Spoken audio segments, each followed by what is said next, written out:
Hey there, this is Darren, founder at Denzity. Welcome to Denzity Insights, where we interview real estate experts for their expertise and opinions and help you to learn more about all things real estate.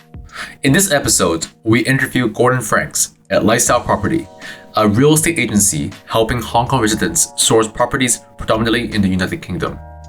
Additionally, they offer other services such as arranging the finance and provide full turnkey solutions on lettings for the past 13 years. This is the first of the 3-part episodes we filmed with Gordon and 2 other experts covering the newest 2021 updates of the UK real estate market. Learn more obtaining a mortgage in the UK, tips on doing taxes, and what to be aware of when investing in the UK properties.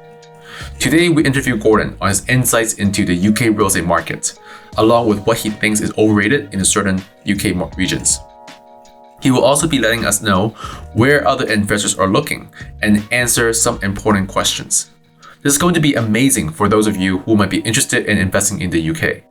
Please share this video with anyone who might be interested, and we hope you enjoy the show. As always, you can find everything we mentioned in this episode in the show notes, including our thoughts, more about the guests, and all the tips and tricks.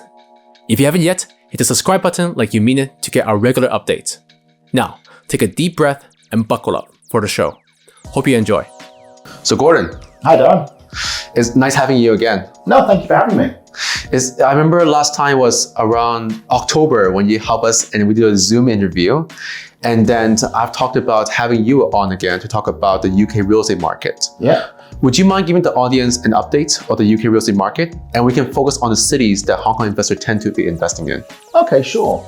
I think if you look at the UK, no matter what's been thrown at it over the last 12, 18 months, be that Brexit, be that COVID, it's still been very resilient and incredibly buoyant. This is driven by things such as international and Hong Kong demand, local demand, supply and demand mismatch in the UK where there's simply not enough houses for people to live in. And there's been a recent stamp duty concession which saves people up to £15,000 in taxes. That was due to finish the end of this month, but it's actually been extended now to the end of June. So it's getting a lot more interest in the UK.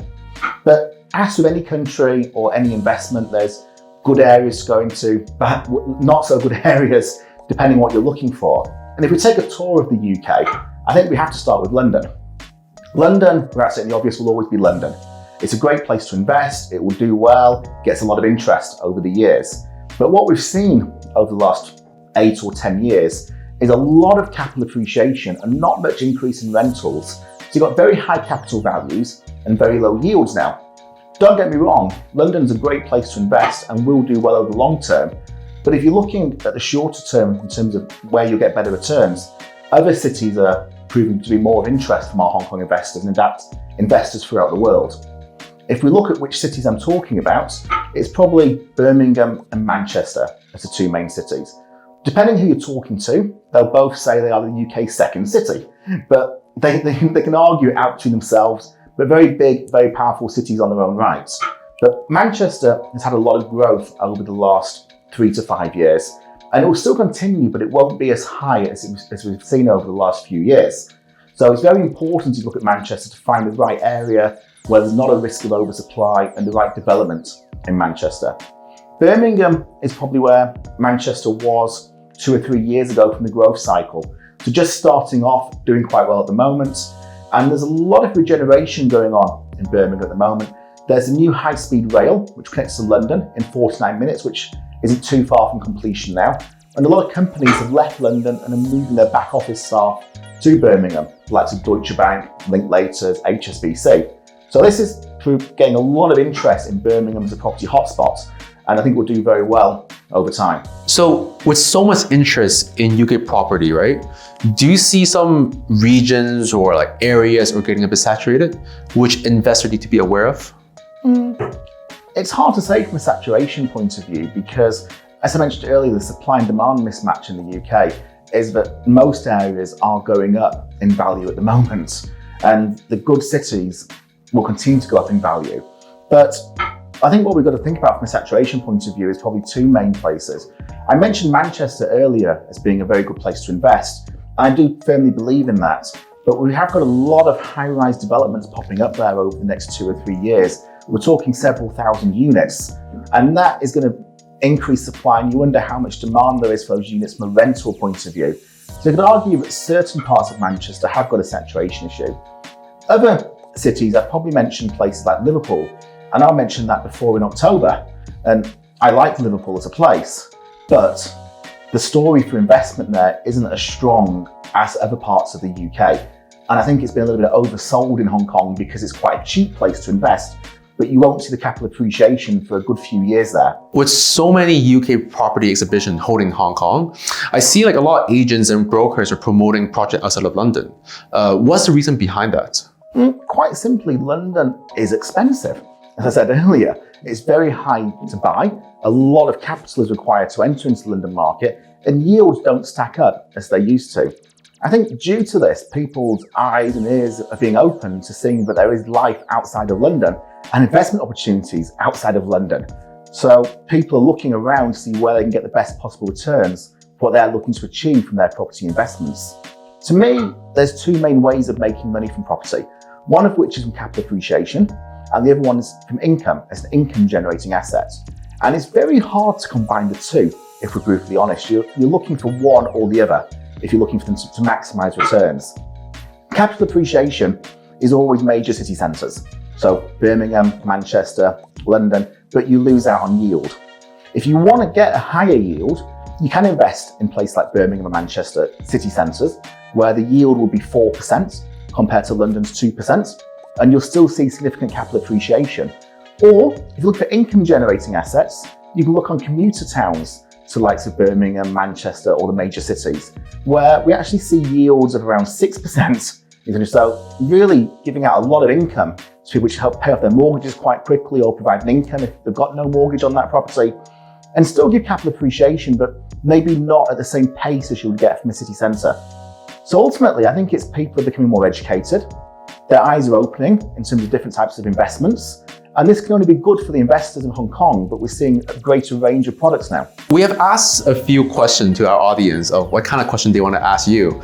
And then one of our audience asked a question, how would the birth rate decrease affect the UK real estate investing? Would you mind to chime in a little bit? Okay, I don't think the slight birth rate decrease will change the demand for property in the UK too much. As much as birth rates may be falling, the population is still rising. We're seeing a lot of immigration into the UK. A lot of people want to move, want to live, want to work there. And on the other side as well, unfortunately, families are separating more than they were 30, 40, 50 years ago. So more property is needed for husbands, wives, mothers, fathers of this world. So I don't see a falling birth rate affecting the market too much. And the UK actually encourages people to own their own homes and indeed to have investment properties. You're judged your wealth, rightly or wrongly, by how many properties you own. And the UK government at the moment is offering a 95% mortgage scheme, which just come into play, for people to buy their first home in the UK. Now, as much as that doesn't help our Asian-based investors in terms of purchasing property, it's going to help in terms of pushing prices up, because more people can now purchase property, more people will be purchasing property, which is going to push prices up over the next few years. Another question from our audience, right, is asking that if the Hong Kong immigration actually led the UK property price increase. And on top of that, do you think the government will control that? Okay. I think with all due respect, the amount of Hong Kong people moving to the UK vis-a-vis the actual demand for investment properties or properties to live in is very low. So I can't see that increasing property prices, no matter what we see with people marketing things in Hong Kong in terms of BNO passport holders moving to the UK. The other thing as well is people tend to plan things in advance. So if they were moving there, they've probably already bought their property, or they'll look to rent for a year or two to settle into the UK and then buy their home over time. So no, I don't see that as being a major driver for the property market. There's many more factors which will push prices up than Hong Kongers moving to the UK. So Gordon, do you have any projects on hand you can share with the audience?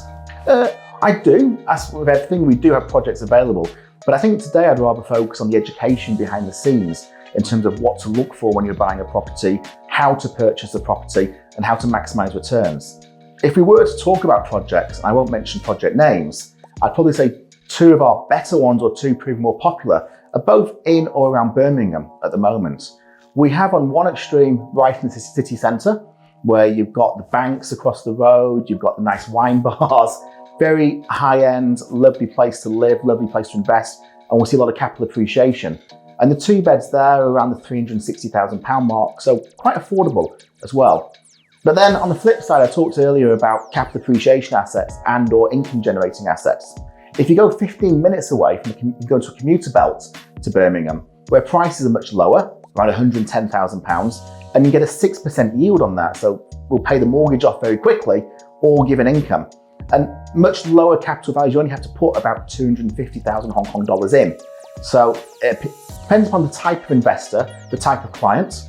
We can try and find the right project for them in terms of what they're looking for and what their budget is. I actually appreciate that, the fact that you want to talk more about the education side, and then you're generous enough to have 2 other guests, which we will have a follow-up episode. In the interim, if people want to learn more about what's going on in UK and what kind of property you suggest, what is the best way for them to reach out to you? Okay, the best way to contact me is via phone or email. I think my email address will be below this video anyway, but phone or WhatsApp is +852 6407 1102. And then I'll make sure no one spam you then. So thanks for your time. Thank you. Cheers. Yeah. Thanks for watching. You know, majority of you don't stick around this far. So we're flattered and truly appreciate your attention. To return the favor, let us tell you our thought on this episode. I begin to see investors exploring properties in the UK that are outside of typical cities that investors tend to look at, such as London, Manchester, and Birmingham. It's mainly because investors prefer investing in properties generating substantial rental income. I would suggest being cautious with what regions you target and do more due diligence about the region's future development. Try to find someone who might have lived or visited the region in the past and has more insight into what is happening on the ground. If you have any suggestions on any topics or questions about the UK market, please feel free to comment. We have a more detailed version of our thoughts in the show note. Beside that, you can find more about the guests and all the tips and tricks we have mentioned in the show note too. Well, what do you think? Let us know in the comment section. Fun fact, do you know that more than 85% of you have subscribed to this show yet? Subscribe now to keep getting good stuff from us. Thanks for watching. What do you think of this episode? Please let us know in the comment below, and be sure to hit the subscribe button to keep in touch with us for upcoming videos. But before we go, I want to give a big shout out to Patina Design Lab. They're the one who help us in making our brand, art direction, as well as these videos. They are a strategic design consultancy firm to help businesses with a wide range of design services, from industrial design, branding, graphic design, art direction, content creation, and many more. They are a very talented bunch, and I urge you to check out their website for their work. That's all for today, and see you next time. Cheers.